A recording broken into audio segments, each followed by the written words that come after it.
Let's get this straight now. They control the money, the media, and the minds of the masses. I never fucked anybody over in my life. Didn't have it coming. Got that?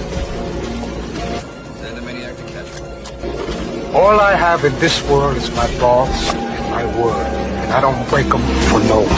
You understand?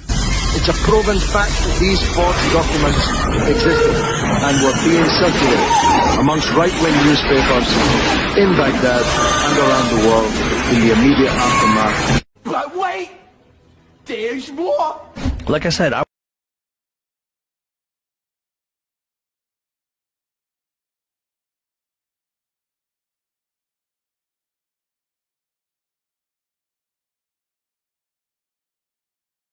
Wake up, because this is a call for an uprising. This is a call for an uprising. Welcome to today's show. While people are distracted by the government-created order out of chaos events that are occurring around the United States of America, all of these curfews, all of these riots and these protests that have clearly been mapped out strategically by your own government, but they want you to believe that it's organically occurring, well, you can look no further than to where these events actually get organized and where the nations actually conspire. Because the Bilderberg meetings are taking place starting today, June 12th through June 15th in Sweden. And for those of you that don't know about the Bilderberg meeting, well, this is one of their big annual events that they hold. Many people think about the Bohemian Grove and forget about the Bilderberg meetings and think about the World Economic Forum meetings in Davos. But always remember that the Bilderberg meetings, even according to misinformation like Wikipedia, openly admits that it's an annual off-the-record forum, which was established in 1954. So who's meeting? Talking about things off the record? Well, it's the richest people in the world. It's the heads of corporations, the heads of media, the heads of the banks, the heads of big tech companies, and of course, politicians from all around the earth, all meeting for an annual off-the-record event. So I couldn't imagine what they might possibly be talking about. Could they be conspiring since it's an off-the-record event and all they tell you are a few of the bullet points, which I'll get into later in the video, so we can see what they're actually plotting and planning for the rest of the world moving forward in 2025, as if we haven't seen enough chaos already.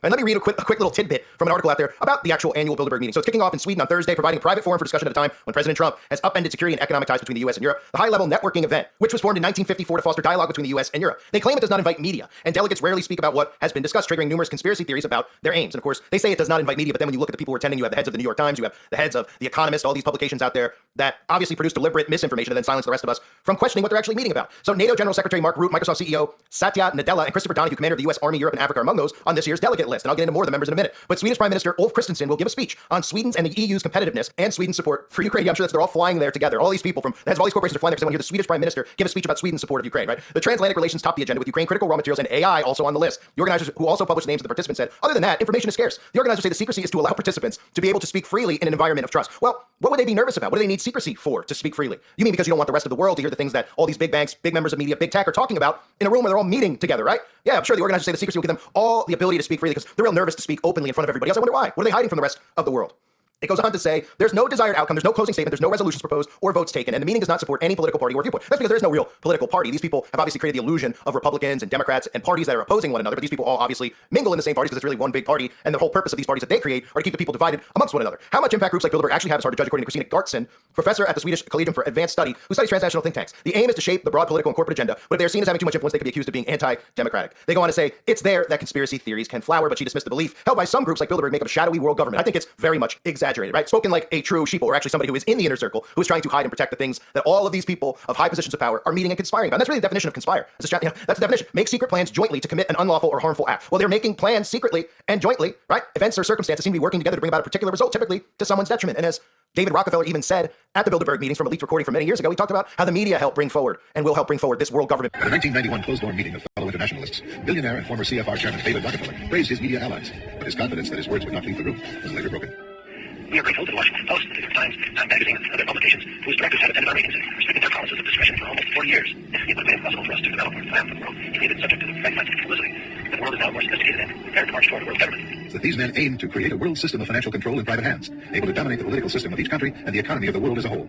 In short, they seek total and quiet control of the entire world. Because that's what they're meeting and conspiring about, how to bring about a world government. Now, if we look at the attendees for this year, you will notice a couple should stand out. Alex Karp of Palantir, who obviously have been getting discussed more and more recently in regards to their connection to the Trump administration and these ICE protests that are going around the country, which are bringing in Palantir to help with digital surveillance so we can identify the immigrants who are at the event. Other attendees also include Peter Thiel from Palantir. So the two creators, of course, happen to be coincidentally attending this year's Bilderberg meeting, which is taking place at the Grand Hotel in Sweden, which happens to be owned by Jacob Wallenberg, who is a billionaire bankster. Outside, of course, the hotel, people have been putting up pictures because they have gated off the hotel, but I'm sure coincidentally there's this creepy clown outside of the hotel doing the 666 sign with its fingers, and you can notice that heart on its chest, which I've broken down before in the past, which has something to do with the loving of little girls when we all obviously exposed that pizza parlor in Washington, D.C. that you're not allowed to talk about. And again, the heart symbol has a connection to Baal as well. And is it a coincidence that this hotel happens to be across the street, directly adjacent to the Grand Lodge of Freemasonry for Sweden? Well, of course it's not. So let's take a look at some of the agendas being discussed. But keep in mind that when they discuss these agendas, they give you bullet points on what the topics are. And then when you actually go back and look at some of the things that they have discussed in the past, at the time you would look at it and you'd say, I don't even know what this means. And they give you the bullet points and you go, oh yeah, something like the post-truth world. People would say, yeah, I don't know what that means in 2018. Talking about the post-truth world where people like the Clintons and Klaus Schwabs and the Peter Thiels and the Mark Zuckerbergs and the Bill Gates are attending this event. They're talking about a post-truth world in 2018. Well, how coincidental is it that we are living now in the post-truth world in 2025? Because since that point in 2018, a year or two before they planned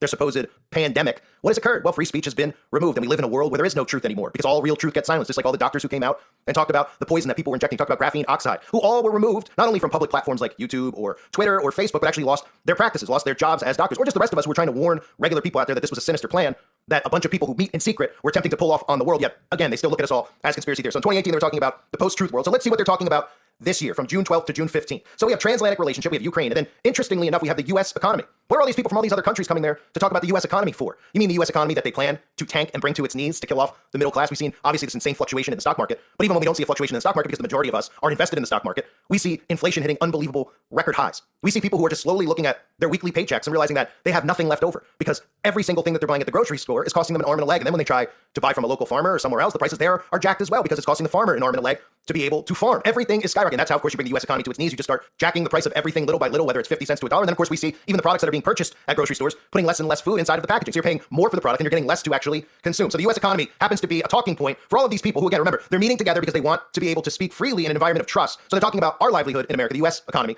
And none of them, for the most part, the majority of these people aren't even from the United States of America, with the exception, of course, of some of these big tech giants who are doing their best to bring about a surveillance state. So we have the U.S. economy, we have Europe, the Middle East, the authoritarian axis, which refers to certain countries, often China, Russia, Iran, North Korea, forming a loose alliance. And of course, these alliances are deliberately being formed by the people who are attending these meetings, who are forming alliances, because this is just a giant game of risk or a giant game of chess. And remember, we are indeed the pawns in the game. The defense, innovation, and resilience. And then, of course, we get artificial intelligence, deterrence, and national security, proliferation, geopolitics of energy, and critical minerals. And of course, right there at the bottom, depopulation and migration, which probably will go one in the same. But they really love to talk about depopulation when they're meeting in secret, right? How many of these guys do we hear openly, from Bill Gates to Ted Turner, these billionaires? Ted Turner, formerly the owner of CNN, the fakest news network on the planet. And they openly admitted that the biggest crisis that we have is a population crisis, that there's too many people in the world. So they're going to meet there about depopulation, but it's going to go in one ear and out everybody else's ear, because they still don't believe that there's a bunch of really, really rich people who control all the resources, who control all the media, who spend day and night making up false flags and psyops, who manufacture the news to keep you divided. They're meeting together to speak freely in an environment of trust, so they can't tell you what they're actually talking about. But they're talking about your economy, and then they're talking about depopulation. But it's a conspiracy theory, right? When people meet in secret, jointly, right?